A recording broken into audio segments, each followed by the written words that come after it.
Sudah lebih dari setahun kondisi Jalan Raya Cilebut Kelurahan Sukaresmi Kecamatan Tanah Sareal Kota Bogor kian mengkhawatirkan lantaran rawan longsor.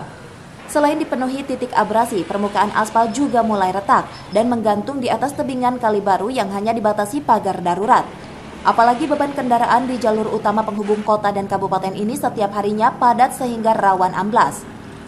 Akibatnya warga dan pengendara mengaku was-was lantaran kondisi membahayakan seolah dibiarkan terlantar oleh pemerintah setempat.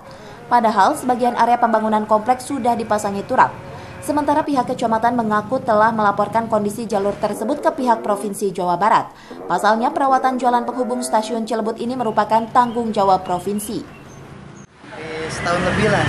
Kondisinya kayak gimana sih? Kondisinya kalau hujan ngeri juga, terus sering macet jadinya, karena penyempitan jalan. Paling intinya gitu, sering macet. Kalau hujan ngeri tambah longsor lagi. Harapannya kepada pemerintah apa nih, Mas? Harapannya ya mungkin lokasi langsung cepat ditanganin biar kondisinya lebih aman lagi. Jadi nggak terlalu ngeri juga. Tadinya emang itu ada turap?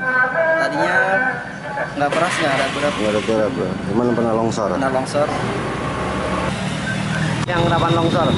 Banyak yang rawan longsor, terutama dengan kondisi hujan sekarang kan hujan terus nih Pak.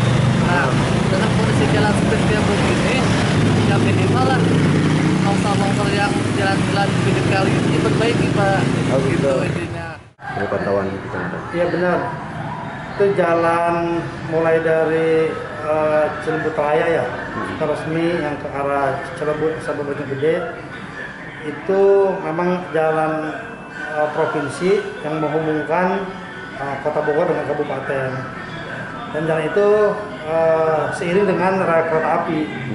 Jadi aksesnya betul-betul sangat dimanfaatkan oleh warga Kota Bogor maupun kabupaten yang bekerja di Jakarta. Saat ini memang kalau kita lihat kondisi existing, ada beberapa titik jalan tersebut yang dikhawatirkan menimbulkan longsor. Demi menghindari ancaman bencana, warga berharap pemerintah daerah maupun provinsi dan pusat segera memperbaiki kondisi tebingan di sepanjang jalur Cilebut. Dari Kota Bogor, Herman Bons melaporkan.